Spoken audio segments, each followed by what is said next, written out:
Doctors of Reddit, what is a disease that terrifies you but most people don't care about? There are two. Locked-in syndrome would be so utterly tedious you'd want to die, especially if it was misdiagnosed as a vegetative state. Severe central pain syndrome is so awful people with it frequently do kill themselves. Prion disease is specifically fatal familial insomnia. Imagine one day you can't fall asleep for some reason. Within about 18 months, you'll be dead, and there's absolutely nothing you can do to stop it. Gads. I remember learning about prion disease in deer herds, and that was horrifying. Rabies is another disease where just thinking about it makes my blood run cold. The idea of suffering such a death makes me heartsick. Basically, prions are a misfolded bit of protein that is able to misfold other proteins to be like it when it encounters the same one. They are smaller than even viruses, so it is incredibly hard to detect them. Unless you know you're looking for them, you will not see them. They are also not alive and are incredibly stable. Cooking, disinfecting, and most ways you kill microbes do not work well on them. It all adds up to an undetectable, unstoppable illness that can quite literally do stuff like make your brain look like Swiss cheese, and there is no cure. You get it? Best that can be done is management of symptoms. I'm a psych resident. I've told my non-medical husband that if I ever start acting crazy to bring me to a hospital and tell them to rule out HSV encephalitis, or other types of encephalitis like anti-NMDA. It's one of my worst nightmares being locked on a psych unit and being sedated on meds while an overlooked organic cause of psychosis is killing me. Hantavirus. Found in rodent waste and inhaled, makes you bleed to death before diagnosis. Rabies is nothing to mess around with either. Once symptoms appear, a miserable death is all that's left. Whatever we don't know that's killing us in plain sight. Thalidomide, DDT, asbestos, mercury vapor lights, lead paint, tobacco. All were common and accepted as safe 50 years ago. So what's going to be discovered next? Not a doctor though. I'll add Huntington's disease to this list. For those who don't know of it, I would say it's Alzheimer's, but you rapidly lose your motor functions as well as your mental up until you eventually lose control of something important like your ability to swallow or breathe. My grandfather and mother died of it, and I have a 50% chance of having it. Not fun. Alcoholic hepatitis, acute liver injury from alcohol, and cirrhosis, chronic liver injury. We do not really have any treatment for it beyond steroids, that only sometimes help, in the acute period and supportive care. Not entirely clear why particular alcohol toxin exposures result in the acute injury. That is, some people may be heavy drinkers for a lifetime and have no major acute hepatitis episodes, whereas other people aren't even heavy drinkers and just one bad binge send them over the edge. Our ICU is often filled with chronic liver cirrhosis patients awaiting transplant, and the vast majority do not make it to that point. Legionnaire's disease. It's caused by a bacteria that can form in stagnant water if pipes aren't flushed often enough. When my office reopens, no way am I drinking water from the tap for at least a month. I wonder if we'll see outbreaks of it as businesses and offices reopen.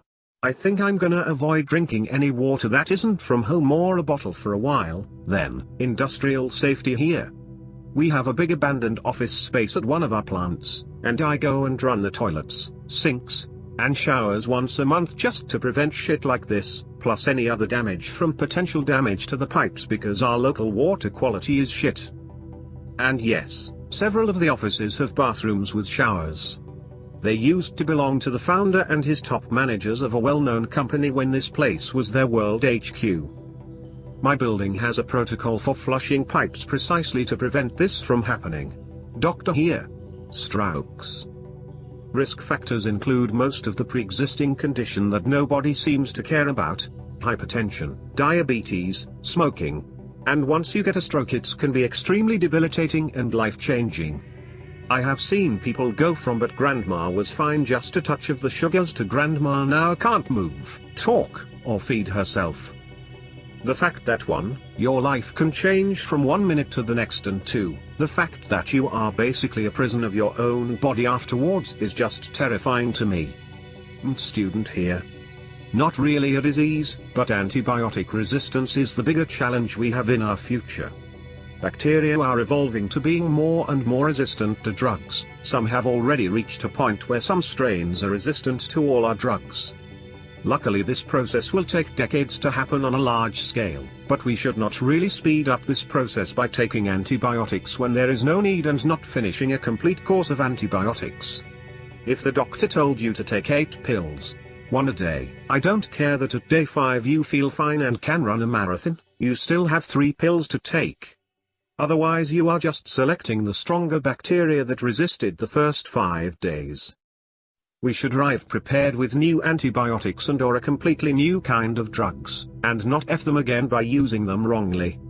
A word with no antibiotics is a word where you can die for things that nowadays are visit to your GP stuff. Not sure if this counts, I'm not a doctor but my mom is. In one of her frequent don't do drugs talks when I was a teenager, she told me about serotonin syndrome, which sounds scary and can happen apparently if you take ecstasy while on certain antidepressants. I'd the exact details but it involves a really high fever and F's up your kidneys. Some people die from it. It's really rare though, and luckily did not happen to me despite having used aforementioned drug combination. Oh yeah, that happened to me once. My antidepressants got stuck in my throat. The dampness causes the casing to dissolve and with one exhale through my nose, all of medicine flooded my sinuses. It burned. I coughed, choked, gauged. My eyes burned and wouldn't stop watering. I tried rinsing my nose out but didn't know what I was doing. The pain was terrible. Also, it has similar effects to snorting my medicine. I was up most of the night in pain, shaking, burning up. And then once I fell asleep I slept until 4 p.m. the next day. I had plans with a friend and she knew I had depression. She had been banging on my door for hours, scared I had killed myself. I was very sick, and definitely should have gone to the hospital. I googled it a couple days later and, well, between the experience and the fact that I potentially could have died, I was very nervous when taking my meds for a couple weeks. Ebola is terrifying. Essentially liquefies your innards while you cling to life. That one big outbreak a few years ago, 2014, I think, had me shopping for full-blown CBRN gear, and I was even lucky enough to source the NBC filtration system from an M48 pattern. I had plans to fully seal my house, build an airlock, figure out how to create a slight overpressure system for my home, high-intensity UV lights, and all that. Which is something that I find interesting about the current COVID-19 crisis. Don't get me wrong, COVID is quite serious, and all the lives lost are a tragedy. But people are taking this far more serious than they did with that Ebola outbreak. If memory serves, Ebola has something like a 92% infection rate if you're exposed without taking literally every existing precaution and like a 57% fatality rate if infected. Many times worse than COVID, and hardly anyone gave a shit about that Ebola outbreak. Baffling.